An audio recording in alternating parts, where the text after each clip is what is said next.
Salut, c'est Trinix pour 20 minutes et on va parler de notre nouvel album Origine. On a atteint pas mal d'objectifs, on a fait un Olympia, on a fait un Zénith. On a sorti pas mal de morceaux aussi qui ont bien marché. Ouais. Donc c'est un bilan plutôt positif sur ces 4 dernières années. Là, on est trop contents, surtout qu'en plus depuis cet album-là, on voulait plus trop sortir d'album. On s'était dit on sort plus d'albums après. Ça n'a pas trop de sens vu notre projet, la musique électro, c'est un peu bizarre de sortir des albums. En tout cas, on s'était dit on n'en sortira pas tant qu'on n'aura pas vraiment un vrai thème, un vrai fil conducteur vis-à-vis d'un futur projet. Et du coup, justement, sur ces dernières années, on s'est vachement mis sur les réseaux sociaux à essayer de faire des petites vidéos. En fait, on découvre des talents un peu du monde entier et on les remixe. Et au bout d'un moment, il y a quelques années, on s'est dit, mais est-ce que c'est pas ça le concept de notre prochain album, de faire un espèce de tour du monde où on ferait un certain nombre de titres, mais chaque titre affilié à une destination. Donc là, Origine, c'est un vrai voyage et un vrai retour aux sources pour nous, parce que c'est ce qu'on faisait à la base quand on a commencé ce projet. On faisait beaucoup de sampling de musique, puisque c'est ça. Le projet, il est né d'un truc hybride à la base, en fait. Et un truc, justement, d'aller sampler plein de choses. C'est quelque chose qu'on a toujours fait. Ouais, hybride et où, au début, forcément, quelqu'un qui est de la musique classique et quelqu'un qui vient plutôt du beatmaking, DJing, sont pas forcément censés se rencontrer, en tout cas. Et c'est pour ça qu'aujourd'hui, dans nos musiques, on nous pose souvent la question, mais vous faites des collabs avec Sofiane Pamart, avec Aya Nakamura, avec Taiki. On a même remixé Beethoven. Ouais, c'est vrai, on a fait un remix officiel de Beethoven. Mais et du coup, je pense que ça vient de l'ADN même du projet, du fait qu'on vienne de deux univers différents. C'est ça. Et c'est pour ça qu'on a aussi appelé cet album Origine. Ouais.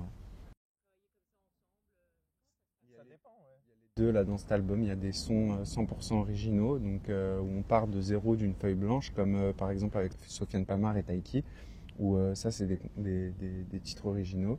Et après, il y a des titres des fois qu'on aime bien, comme des artistes aussi qu'on écoute et qu'on aime bien, comme Bonga par exemple, qui est un featuring de l'album, où on a repris une de ses musiques et on a fait un nouveau titre avec, qui s'appelle Mona. Ouais.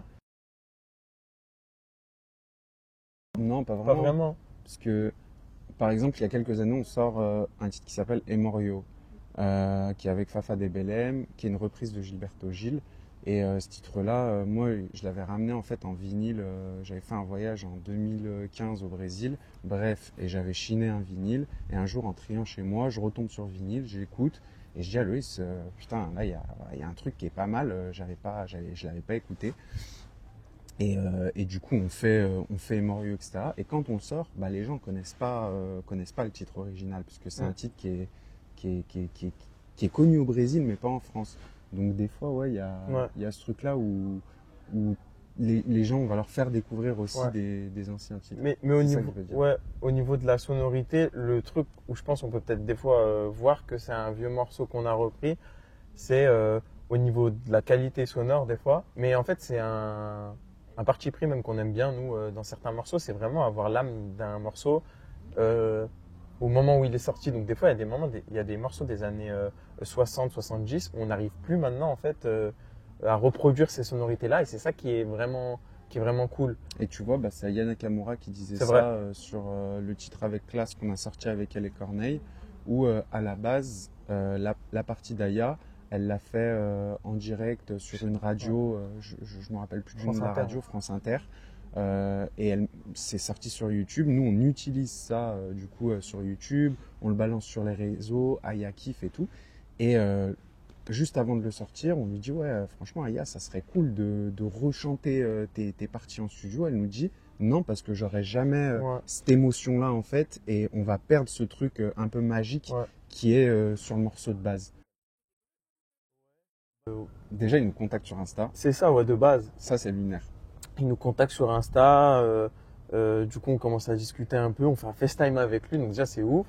On travaille un peu sur divers projets un peu musicaux avec lui. Et un jour, il met une vidéo de lui en train de rapper sur Insta. Du coup, on fait un petit remix de ça, comme on a l'habitude de le faire. Et vraiment, on lui envoie ça, mais sur son WhatsApp perso, il n'y a pas 20 000 personnes, des grosses Ouais, équipes. en et tout. direct, ouais. On lui envoie en direct, on dit ah, on a fait ça, il dit trop lourd, mettez sur Insta et mettez-moi en post collab, comme ça c'est cool quoi. Et nous on est là en mode ok vas-y. En plus on avait fait cette vidéo parce qu'on avait un rendez-vous qui s'était annulé quoi, donc tout se fait un peu vraiment en Ouais. mode dernier moment. Et pareil, c'était 3 jours avant le festival où on jouait avec lui et on n'avait rien prévu, tu vois. On voulait pas lui demander de est-ce qu'on peut se voir avant ou après Non. machin, on voulait pas que ce soit un truc Fallait que forcé. ça soit Donc naturel. vraiment, c'est croisé en fait à la sortie de son show parce qu'on est parti voir son show quoi. Mm. Et Ouais. il nous dit ah et tous les gars. Et c'est marrant parce qu'il avait ce truc un peu intimidé de nous voir. Je te jure. Et tu sais, nous on le ressent ça, tu vois. Et alors Ouais. il était un peu timide de nous voir. Il y avait Will vraiment Smith. 3 personnes intimidées les unes face Ouais. aux autres. Et Du nous, coup, c'était une on rencontre comprenait. En plus, d'intimidés. moi, j'arrivais pas à comprendre pourquoi il était comme ça quoi. Parce qu'il dit ah je suis fan de vous depuis des années. Ouais, Et le j'étais là en lendemain, mode, mec, mais- le lendemain, il a fait une story où T'as il vu dit tellement content d'avoir rencontré ces gars. Ouais. Ouais, c'est C'est un fou. peu lunaire, genre c'est un peu. Mais je pense que on n'arrive pas très bien à processer le truc quoi. Mais c'était trop cool en vrai, il est super gentil. Moi, le lendemain, j'ai regardé iRobot. Voilà, je le dis. Mais d'ailleurs son fond d'écran, Mon son fond d'écran c'est sur Will l'iPhone, Smith. c'est lui et Will Smith.